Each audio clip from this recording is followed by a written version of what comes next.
Não tem. Está falando inglês aí, não sei o que é, não. É o principal entrada de energia vital. Os tratamentos de depressão por meio do passe magnético indicam esse chakra como um dos principais a serem tratados. Olha que importância você ter esse conhecimento. Quantas pessoas a gente não atende com depressão, né? Então, assim, você está ali junto com a entidade e você está vibrando ali, a sua intenção ali multiplica o poder daquele passe, magnetismo, sabe? Porque você está entendendo o que você está fazendo. Isso é legal, pelo menos eu acho. Para mais informações sobre cura de depressão, aí ele fala de um negócio aqui. Então, a gente tem aqui quais são os orixás que ele considera, né? Orixalá, chakra Sahasrara, né? Que é o coronário. Aqui o chakra Agni, fala Agni no sânscrito, que está relacionado a Iemanjá. Iori, que é o chakra Vishuddha, que é o laríngeo. Xangô, chakra do coração, Anahata. Ogum, ele está usando o plexo solar, né? Mas está errado Swadhisthana aqui, viu, gente? Vou ter que consertar. Aqui é Manipura, tá? Manipura. E o Oxóssi, que é do plexo senesponde, seria Swadhisthana, que seria o sexual. E chakra Muladhara, tá certo. Então, o chakra do Oxóssi e do Ogum, o nome em sânscrito está trocado, tá? Deixa eu ver. E aqui ele tem essa representação, que aí depois vocês podem olhar com calma, né? Imprimir. Acho que é bacana, né? Vocês terem isso. E praticamente é isso. Aí, deixa eu ver uma coisa aqui. Eu quero mostrar para vocês. Se alguém tiver alguma pergunta, vai fazendo aí, que eu vou mostrar um vídeo rapidinho, para vocês verem uma coisa da incorporação. É muito legal, onde os chakras estão atuando. Se eu conseguir lembrar onde eu botei, né? Alguém quer perguntar alguma coisa? Se eu souber responder, eu vou ficar feliz. Eu, Adriana. Fala, amore. Então, eu sempre tive uma curiosidade em saber por que dizem que no chakra umbilical é o local que a gente mais pode puxar energia, mais pode puxar carga, não é? Em alguns dos casos. Pelo menos eu sempre ouvi isso. Então, o pessoal até fala assim, coloca uma moeda ou um negócio fechando o seu umbigo. É perda de energia, né? O que acontece? Essa região, ela está ligada toda ao seu plexo solar, tá? O umbilical, ele está ligado... quando a gente fala plexo, é porque no estudo mais profundo de chakras, a gente vê a parte do sistema nervoso, você vai ver vários nervos mesmo, nervos relacionado aqui. Um exemplo disso é, por exemplo, quando você sobe uma coisa alta e desce, não dá um friozinho na barriga? Já sentiram isso? Então, essa região ela é muito sensível para a perda energética. Por isso que o pessoal fala assim, olha, a gente utiliza até o reiki, faz o chocorei ali naquela região para evitar a perda energética do ambiente que você esteja, porque você pode estar sendo sugado. Porque ele tem esse facilitador por conta da precisão dos plexos, que você sente muito, ele é muito enervado, entendeu? Então, rapidamente você percebe, entendeu? Entendi, Fez sentido para você? Total. Show. Eu vou mostrar agora o vídeo, vou compartilhar aqui. Mais alguém quer perguntar? Pergunte agora, se cale para sempre. Cenário. Aqui. Vou compartilhar agora um outro bagulhete aqui com vocês. Aguenta aí. Janela. Guia. Aqui. Vocês estão vendo aqui, ó, que eu coloquei um vídeo animado mostrando o movimento dos chakras. Depois a gente vai ver aqui uma incorporação. Esse vídeo, ele tem, eu acho que 8 minutos, ou até menos. E esse aqui que eu acho que tem 8. Vocês querem ver agora, para a gente poder bater papo sobre isso, ou vocês preferem que eu passe o link e vocês assistem depois? Bota aí que a gente já assiste, se tiver... Tá bom. Beleza, vamos lá. Vemos agora os chakras relacionados aos seus respectivos órgãos. Começamos pelos superiores, representados pelo coronário, frontal e ágina, anterior e posterior. Podemos observar o giro em movimentos de alternância, num ciclo permanente de emissão e absorção de energia. Vemos também a sincronia entre os anteriores e os posteriores. O coronário é o centro da sabedoria. Tem responsabilidade direta sobre as funções psicológicas, cerebrais e espirituais. Alimenta as células do pensamento e é o provedor de todos os recursos eletromagnéticos indispensáveis à estabilidade orgânica. É o centro de mais alta frequência. Na animação, o chakra Ajna, responsável pelas percepções visuais, vidência e clarevidência, aparece na sua parte posterior da mesma maneira que o frontal. Na verdade, eles se juntam, formando um só chakra, localizado na parte posterior da nossa cabeça. É aqui que o cordão de prata é inserido. O frontal é o centro da mente. Responde pelas funções da visão, da audição, do olfato e ainda administra o sistema nervoso central. É responsável também por uma vasta rede de processos da inteligência, que dizem respeito à palavra, à cultura, à arte e ao saber. O chakra laríngeo é o centro da expressão, regula a fonia, o sistema respiratório, o processo digestivo inicial, a pressão arterial e corresponde-se com as glândulas tireoide e paratireoide. O que na imagem se assemelha a uma pétala são os microtúbulos dos mais variados tamanhos. Eles giram em um processo sincrônico, sempre de forma complementar. O cardíaco é o centro do sentimento. Vemos a sua feição posterior e anterior. Ele sustenta os serviços da emoção e do equilíbrio geral. É o responsável pelas energias de todo o aparelho circulatório e se relaciona com o sistema nervoso parasimpático. O centro gástrico também é conhecido como solar ou centro de cura. Um chakra de baixa frequência, o gástrico é uma das mais ativas usinas de fluidos vitais para exteriorização. É responsável pelos processos digestivos e grande parte do metabolismo, atuando vigorosamente sobre o estômago e órgãos envolvidos na digestão. Dentro desses microtúbulos ocos, temos outros microtúbulos ocos. O chakra esplênico é um dos mais importantes. O centro do equilíbrio é também uma grande usina de fluidos. Ele regula a distribuição e a circulação adequada dos recursos vitais em nosso corpo. A feição de pétalas que vemos nessa animação é por conta dos microtúbulos maiores. O umbilical completa as funções do gástrico e do esplênico. Na sua parte posterior, ele é menor. Nós ampliamos para demonstrar de forma clara como esses chakras se interagem. O genésico, conhecido também como chakra sexual, é o centro das formas e elevação. Exerce grande importância nos processos genésicos. Elabora densos campos fluídicos que, quando bem canalizados, podem propiciar vigorosos potenciais energéticos no campo do amor e da criatividade. O chakra fundamental trabalha como se fosse o posterior do coronário. Ele está na base inferior da coluna vertebral, na região do períneo, entre o ânus e os órgãos genitais. Forma, junto com o genésico e o básico, uma tríade, tão importante como o coronário, o frontal e o ágina. Integrado ao genésico, esse centro trabalha principalmente na captação de energias vindas da Terra, oriundas dos raios gama, da água e dos metais.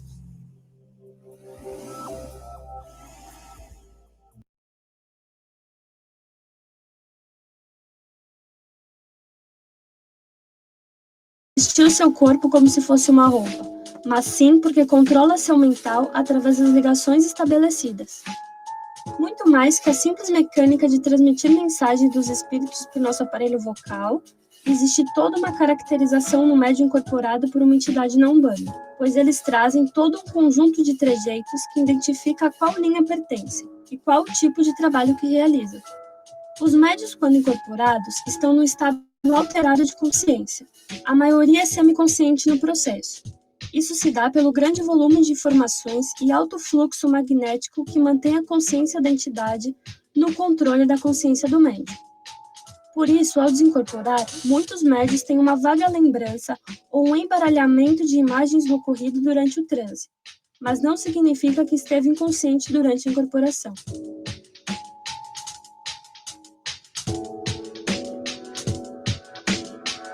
Não há mediunidade melhor ou pior, tampouco destinadas para o bem ou para o mal. Mediunidade é simplesmente a capacidade de interagir com outras realidades, e é o médium que decide o caminho a percorrer. O que é importante saber é se no exercício da mediunidade o teor da mensagem e o resultado do trabalho está crivado no amor e na caridade, orientando, aconselhando e transformando homens e mulheres em pessoas melhores para si e para o seu semelhante. Porque na Umbanda só há espaço para a prática do amor.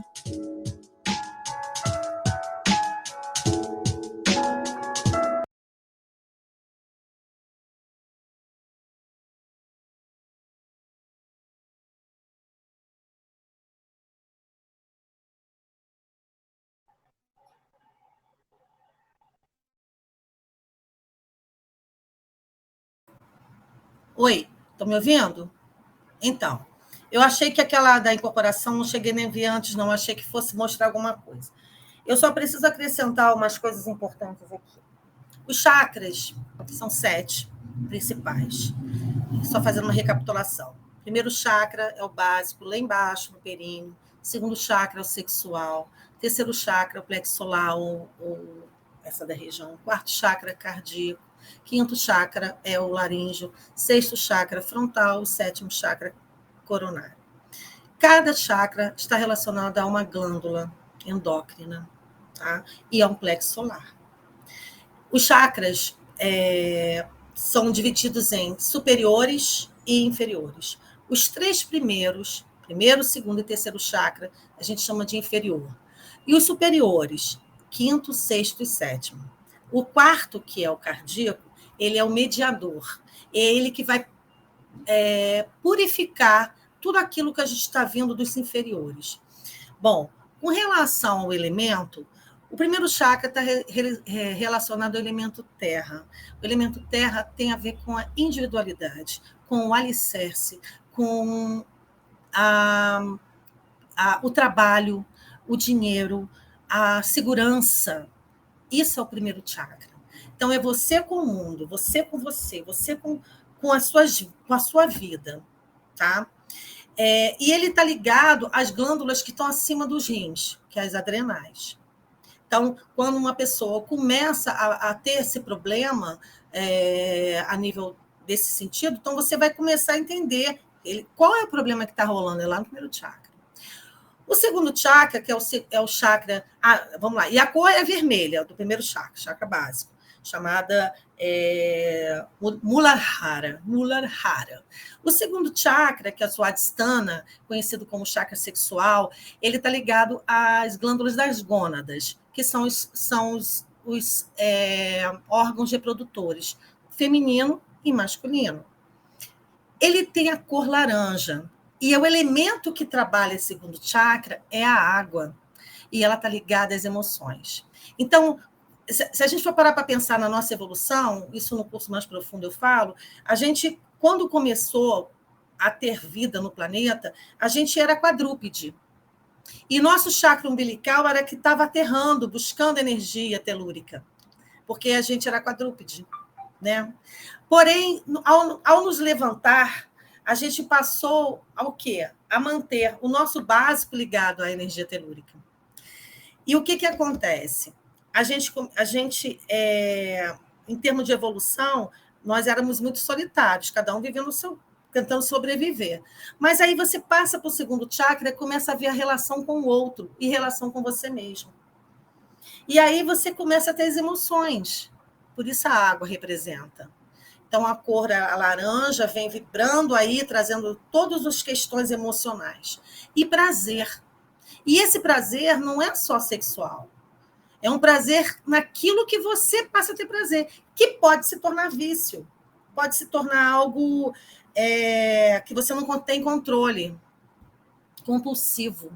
É o comer compulsivo, talvez é o beber compulsivo, é o fumar compulsivo, ou outras coisas que te dão prazer, mas que te levam ao desequilíbrio. Por isso que tudo é equilíbrio. Então, você tem que ter total consciência daquilo para que você possa manter estável aquilo que te dá prazer. Até o próprio sexo, ela pode se tornar uma coisa compulsiva e se tornar um vício. E aí, desequilibra. E aí a gente vai para o terceiro chakra, que é o chakra Manipura, que é o chakra da cidade das joias, que ali você vai trabalhar o fogo. E manipulando o fogo, você tendo condição de trazer a terra que misturou com a água. Agora ele sobe para o fogo, a água evapora. Olha que legal. E aí você faz... O que vai acontecer? Ela vai se tornar... Opa, minha bateria está sinalizando aqui, rapidinho. Deixa eu botar aqui o... Rapidinho. Cadê, gente? Cadê o buraco desse negócio aqui? Ai, deixa eu botar o óculos. Ai, gente. Achei. A bateria está sinalizando que eu ia fechar. Quando você começa a ter conhecimento disso, você passa a ter controle do que você tem e passa a ter consciência do poder que você tem. Mas não é esse poder de manipulação que é o negativo, mas é aquele poder de se autoconhecer o suficiente para saber transformar o mundo por coisas melhores. Ter esse poder de trazer esse amor reverberando, ser empático, ser solidário, isso é um poder. É você conseguir movimentar as massas em prol de todo um ser, de todo um movimento para mudar consciências, para se tornarem pessoas melhores. Esse é o verdadeiro poder. É o que Jesus tinha. Ele tinha um poder do caramba. Ele transformava as coisas. E, gente, quantas vezes vocês conseguiram transformar pessoas que estavam para baixo apenas com um sorriso, apenas com um abraço, apenas com uma palavra de um bom dia que tem tanta energia que mudava o contexto daquela pessoa? Eu sei porque eu vivo isso. Trago isso. Então, assim, esse poder de você conseguir transformar aquilo que está ruim em coisa boa. Aí você tem esse fogo que trouxe a água e a terra, e esse fogo evaporou essa água, que agora a energia se tornou sutil. Então, quando você vem para o coração, você vem com ar, que veio, né, trazendo essa água no contexto, vamos dizer assim, evaporado, e se transforma em ar. Então, você tem o elemento ar no seu coração, no seu cardíaco, que tem a ver exatamente com as sutilezas, né? E, a partir de então, todos esses elementos se juntam e se tornam o éter. Então, a partir dali, você tem no chakra laríngeo, no chakra frontal e no coronário, o elemento éter, que é o quinto elemento, que muitas pessoas não mencionam, né? Porque falam só dos 4 elementos, fogo, terra, água e ar. Mas a gente tem o éter, que é sutil e extremamente poderoso. E é isso. É o que eu queria passar para vocês. A gente pode amadurecer, ajudar a Blanca no espaço dela, oferecendo um curso mais profundo, falar depois de chakras transpessoais, que é maravilhoso, e mergulhar mais nessa parte biológica, porque eu gosto de trazer a biologia, a fisiologia e a bioquímica para vocês entenderem o contexto fisiológico e espiritual dentro de uma formação mediúnica. Eu agradeço, gratidão. E aí eu sou todo ouvidas.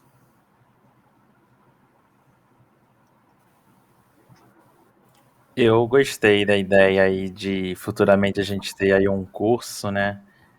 É um assunto que me interessa e quando tiver é só avisar que eu com certeza vou estar lá estudando lá. Ai, que bom. Tem muita coisa, cara, muita coisa. E o que eu acho bacana é que a gente que vivenciou isso, quando você traz a vivência, uma experiência própria, é um grande facilitador para que vocês consigo internalizar aquilo, porque é alguém que viveu aquilo. E aí você escuta, eu falei, porra, então isso acontece. E o que é bacana é que você acaba se identificando. Cara, isso já aconteceu comigo. E isso é muito legal, porque a gente não tem noção de quantas informações a gente recebe em segundos. Cada segundo a gente está recebendo informação. E quando eu falo em recebendo informação, gente, não necessariamente algo que você esteja lendo ou ouvindo. A informação é o teu cérebro, quando desde o momento que você está com os olhos abertos e ouvidos, você está captando, então são informações que estão chegando. Eu estou olhando aqui para vocês, estou falando, mas eu estou vendo aqui que tem uma cortina. Isso são informações. As informações chegam o tempo inteiro. Então, o seu HD, ele tem que fazer o quê? Selecionar o que vai ficar e o que não é importante. Mas você pode ter esse controle de definir o que fica e o que não é para ficar. Por isso que, muitas das vezes, a gente às vezes fica assim, minha cabeça vai explodir, porque é muita informação. Então, você precisa ser seletivo. Porque, às vezes, aquela informação não é para aquele momento. Vai lá para frente, que ela vai servir mais de encaixe. Nossa, caiu bem essa informação, porque antes não faz sentido nenhum para mim. E aí, passa anos, você vê aquela informação, caramba, hoje faz todo sentido. E aí, gente? Fui aprovada? Passei? Foi. Pronto. Olha, quero dizer que gostei muito, viu? Muito bom. É muito complexo, né? É complexo porque pode ser, porque é novo. Tudo que é novidade, quando você começa a ouvir, aquilo se torna algo que dá até um negocinho, porra, não sei nada. Não fica assim, não, faz parte. Porque a gente vai estar falando disso. Eu estou falando como professora. Então, quando você chega com conceitos novos, a tendência é vocês ficarem se sentindo inseguros, aquilo incomoda, se sentindo mais de lado, não fica, não. Você imagina quando eu começo a falar com meus alunos sobre equinodermos. Olha a palavra. Você fala, os bichinhos ficam mitocôndria. Os caras ficam... Falei, calma, vocês vão se acostumar. Aí se acostuma. A gente vai estar sempre falando disso, Rita. Aí você vai criar o quê? Identidade com aquilo, vai se identificar com aquilo. Então, o novo causa até um medo. Mas eu vou passar para vocês no link. Vocês vão ver esse texto que eu li, um outro texto e outras coisas. Vou botar lá para vocês a respeito desse assunto, para vocês se familiarizarem. E, para mim, foi importante, porque eu nunca tinha ido para o lado Umbanda. Eu falava um contexto geral, né? Então, hoje, eu tive que cair dentro na questão da Umbanda. Agora, eu não posso afirmar para vocês que o que eu li com relação aos orixás é fato, porque eu observei que existem autores que falam de outros e existe autor... Por exemplo, eu vi de um autor lá que ele falou que o primeiro chakra é Iemanjá. Eu falei, como assim, terra? Se não fosse dado o segundo nas águas por causa do elemento... Então, assim, acho que Iemanjá ela tem uma energia bem sutil, enfim. Então, não querendo... Mas eu... Adriana... Fala, amore. O primeiro chakra não é o de Exu? Sim, para esse autor que a gente leu aqui. Que eu acho que faz mais sentido. Faz muito mais sentido para mim também. Para mim também. Porque o que eu quero te dizer com quando ele fala que Iemanjá, a Iemanjá ela faz parte do trono da geração. Ela e o Omulu, os orixás que fazem parte do trono da geração, é Iemanjá e Omulu. E Iemanjá no feminino, Omulu no masculino. Isso dentro da Umbanda Sagrada, entendeu? Então, pode ser que por isso confunda. É melhor nem estar ligado nisso, para não confundir a cabeça das pessoas. O importante é pegar o principal, que é o que são chakras, suas cores, suas funções, desequilíbrios e equilíbrios. Isso que é importante para as pessoas terem, porque é com isso que elas vão lidar. Porque a gente vai trabalhar com alguma coisa de Umbanda Sagrada, mas é alguma coisa, não é tudo. Ali não é Umbanda Sagrada.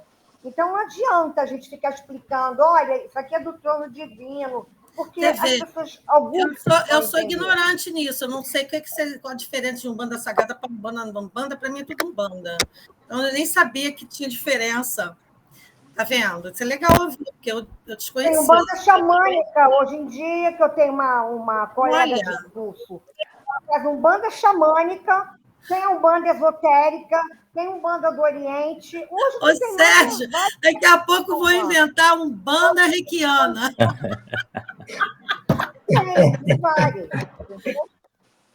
Cara, outro dia eu tive um contato com um cara que ele era xamã, né? Aí eu não. Olha, deu uma furo, cara. Eu cheguei no espaço dele, né? Ele estava vendendo tudo baratinho, eu comecei a comprar. Aí eu questionei com ele, eu dou curso de cristais, né? Aí eu questionei assim, gente, eu não aguento com esse negócio, o pessoal fica inventando coisa para ganhar dinheiro. Aí ele, o que é? Ah, cristais xamânicos. Cristal é cristal, gente. Se eu usar dentro da linha xamânica, se eu pegar um cristal de quartzo, seria cristal de quartzo onde quer que tiver, né? Ou no reiki, ou no. Aí eu fiquei falando isso com ele. Cristal é cristal. Aí fica esse negócio de cristal xamânico. Aí, gente, eu não aguento. Você vai saber a função do cristal, ele pode estar em qualquer ambiente, porque você vai ter a função dele. Só que era ele que dava o curso.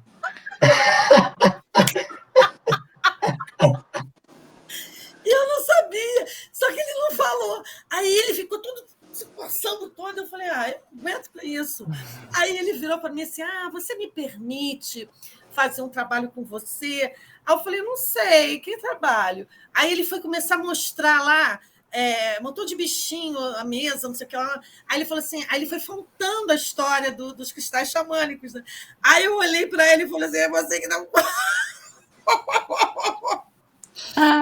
Aí eu falei, cara, você me desculpa, mas eu acho que eu não vejo sentido. O cristal é cristal. Você quer usar dando reiki, aplicando cromoterapia para o xamã, não importa. Ele tem a função, ele é feito daquilo. Enfim, são coisas que acontecem, entendeu? Então, assim, Umbanda xamânica. Adriana, Umbanda xamânica, eu estou te dizendo que existe. Mas por isso que eu estou falando. Você falou que não sabia que tinha Umbanda sagrada. Assim como tem Umbanda sagrada, tem Umbanda xamânica. Deve ter Umbanda de qualquer jeito, gente. Tem várias Umbandas. Umbanda branca, Umbanda de mesa. São pigmentos. Eu trabalhei na Umbanda. Eu trabalhei na Umbanda esotérica. Eu comecei meu desenvolvimento na Umbanda esotérica, entendeu? Eu falei, gente, qual é a diferença da Umbanda esotérica? Você não trabalha diretamente com o povo de rua, com Exus. Você trabalha com o povo do Oriente, cura. A gente tinha uma sala de atendimento para passe, que era cromoterapia. Você trabalhava com chakras, uma pirâmide no alto, e era caboclos. Então, a gente chamava todos ligados à linha do Oriente da Grande Fraternidade Branca.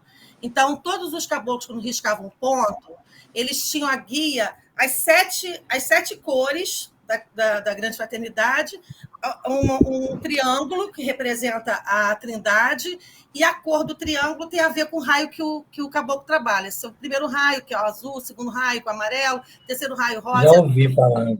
A gente trabalhava, era muito